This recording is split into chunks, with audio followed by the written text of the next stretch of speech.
You are losing her right now as you read this. Not because you don't care enough, but because you care too much about the wrong thing. Here's the truth nobody told you. 97% of women lose control over men who master something very specific, and that something has nothing to do with being more handsome, richer, or funnier. It has to do with one thing only: frame. The ability to keep your internal reality intact while the world around tries to crumble it. And if you don't understand that, you've already lost the game before you even started playing. Listen closely to what I'm about to tell you. You've been taught the most expensive lie of your life.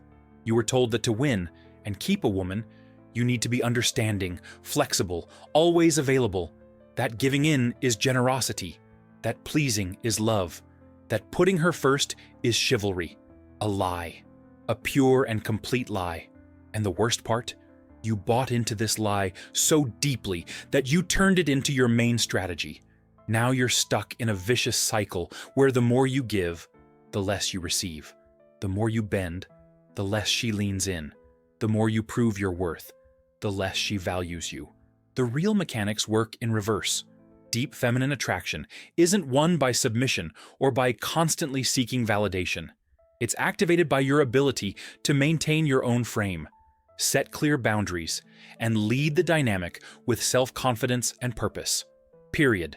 When you master this posture, you activate a kind of almost instinctive attraction. The woman feels safe to lose emotional control because she trusts the solidity you represent. She doesn't want to be your boss. She wants to feel that you don't need her to define yourself. Let's get to what matters. There are 7 tactical weapons in this chess game of attraction, and you need to master each one as if your life depended on it, because, in a way, it does. Your romantic life, your peace of mind, your self-respect. Everything is at stake on this board. First piece, the unshakable frame. This means your perspective, your internal reality, is primary. You don't let yourself be dragged into her frame. Concrete example. She complains you're not giving enough attention, but you know you've been present and balanced. Instead of getting sucked into the drama, you smile, acknowledge what she said without defending yourself, and steer the conversation towards something that matters to you. You didn't deny her feelings, but you also didn't abandon your truth to appease her. That is power. Second piece, setting clear boundaries. Communicate assertively what is acceptable and what is not. Carlos, 32, an engineer, always paid for all dinners and outings. She never contributed, never even thanked him. One day, he suggested splitting the bill. She complained. He held his ground. He explained that he valued partnership, not dependency. Initial conflict? Yes. Gain in respect and balance? Absolutely. Your boundaries are your fence. Without them, anyone invades your territory. With them, only those who deserve it get in. Third piece, the compliance test. She will test your solidity. Always. It's not malice, it's instinct. She needs to know if you're rock or sand. Example, she makes a slightly disrespectful critique about something you value. You stop. You stare. You raise an eyebrow. You calmly ask, "Do you really think that?" In that moment, you didn't react emotionally. You simply returned the ball. She realizes you don't accept disrespect disguised as a joke. You passed the test. Fourth piece, silent leadership. Take initiative and direction without constantly asking for permission. Philip, 28, a teacher, was in the friend zone with a colleague, always available to listen to her problems with other men. One day, he stopped being the shoulder to cry on and directly asked her out on a romantic date. Risk of losing the friendship? Yes. Chance to change the dynamic? Absolutely. Leadership isn't authoritarianism. It's direction. It's you knowing where you're going and inviting her to come along. It's not you asking where she wants to go and waiting for her to decide for both of you. Fifth piece, scarcity of approval. Your validation should be earned, not distributed freely like a flyer on the street. Does she do something genuinely good? Praise her sincerely. But don't flood her with compliments for basic things. Your approval loses value when you give it without discretion. Think of it like currency. If you print money non-stop, it turns into worthless paper. But if you distribute it sparingly, it's worth gold. Sixth piece, the art of refusal, the ability to say no to something that doesn't serve you or violates your principles. She suggests an activity you detest. You politely refuse and propose an alternative. Simple as that. You're not being difficult, you're being honest. And honesty, my friend, is attractive. Falseness is not. Seventh piece, reward calibration. Reward with attention, affection, and time the behaviors you desire. Withdraw the reward from behaviors you don't desire. Gustavo, 40, an entrepreneur, had a wife who disrespected him in public with jokes about his appearance.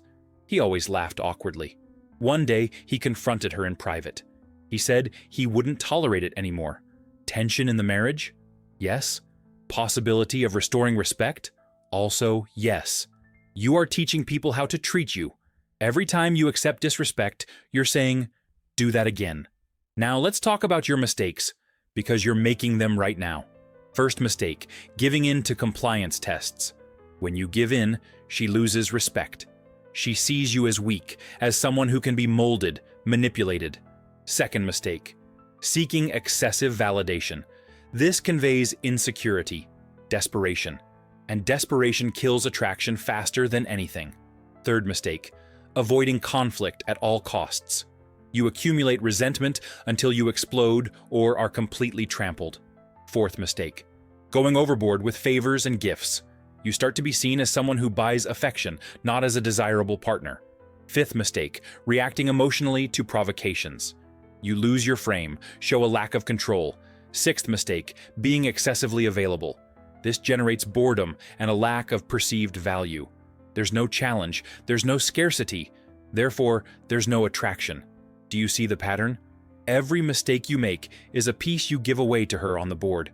And the more pieces you give away, the more control you lose, until you have no pieces left. You only have an exposed, vulnerable king, waiting for checkmate. Here's the protocol. 5 steps. Don't skip any. Step 1. Identify your boundaries. Sit, reflect, write it down if necessary. What's unacceptable in the way you're treated? Where are you giving away your time, your values, your respect? Be brutally honest with yourself. Step 2. Communicate your boundaries. Practice saying no in small interactions first. At work. With friends, it will get easier over time. Use short, calm, assertive sentences. Don't over-explain. No means no. Step 3.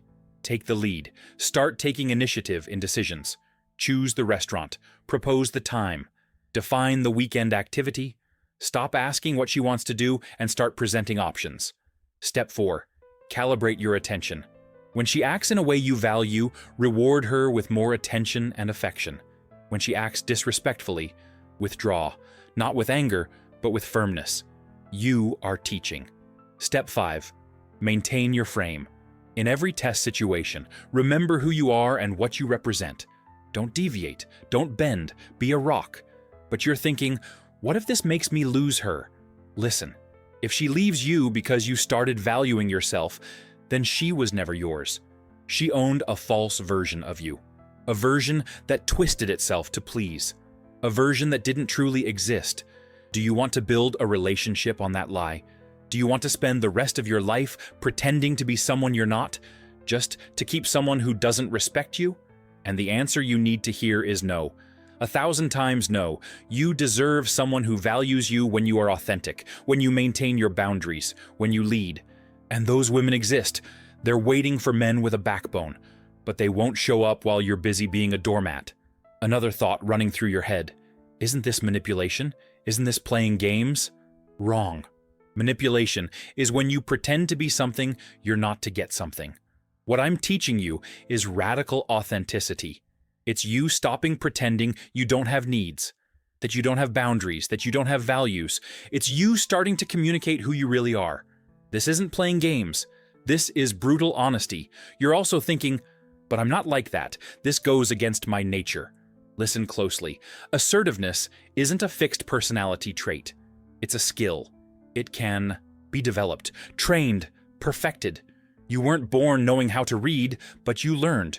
You weren't born knowing how to drive, but you learned. You can learn to stand your ground, to communicate boundaries, to maintain your frame. It's not about changing your essence.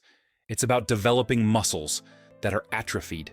And there's one more objection running through your mind. Women don't like men who boss them around. You're right. But you're confusing bossing around with leading. Bossing around is authoritarianism. It's imposition without consideration. Leading is direction with purpose. It's security. It's her knowing that you know where you're going and that it's safe to follow you. Well-calibrated leadership isn't aggressive. It's firm. It's not dominating. It's directed. And yes, this is one of the fundamental pillars of attraction. Research in evolutionary psychology confirms leadership, protective, and self-confident traits are among the most valued in partners. It's not opinion, it's biology. Now pay attention to what I'm about to tell you, because this defines everything. You have 48 hours, 2 nights sleep, 3 meals. In this period, you will identify a situation in your life where your boundaries are being tested or your frame is being shaken. It could be with her, it could be at work, it could be with a friend, it doesn't matter. And you will take a small action to reinforce that boundary or communicate your frame. You will say no when you would normally say yes. You will hold your ground when you would normally give in. You will lead when you would normally follow. And you will observe the reaction. Because here's the final truth that will free you or condemn you, depending on what you do with it. Every day you wake up and repeat the same patterns is a day where you reinforce the version of yourself that doesn't work. And if tomorrow you wake up and do exactly what you did yesterday, tomorrow will be identical to today. Same frustrations, same disrespect, same lack of attraction. Tomorrow only changes if you change today. You have a binary choice in front of you. First option, you close this, go back to your life. Continue being the too nice guy, the guy who gives in, the guy who seeks approval, the guy who avoids conflict. And you continue receiving exactly what you're receiving now. Second option, you implement what you've learned here. You start to build your frame. You define your boundaries. You lead. And you observe how the dynamic changes, how respect appears, how attraction intensifies. There is no third option. There is no functional middle ground. Either you're solid or you're malleable. Either you're a rock or you're sand. And if you're sand, you'll be trampled, carried by the wind, scattered without form. But if you're a rock, you become the foundation upon which solid things are built. So here's your call to action. Go down below. Comment now. Share a situation where you felt you lost your frame or couldn't establish a boundary, and write what you'll do differently next time. Not tomorrow, not next week, now. Because public commitment generates action, and action generates results. And results generate transformation. 97% of women lose control over men who master this. The question you need to answer for yourself is, are you going to be one of those men? Or are you going to remain just another in the crowd who pretends not to understand the game while losing every match? Your move, your play, your frame. Decide now.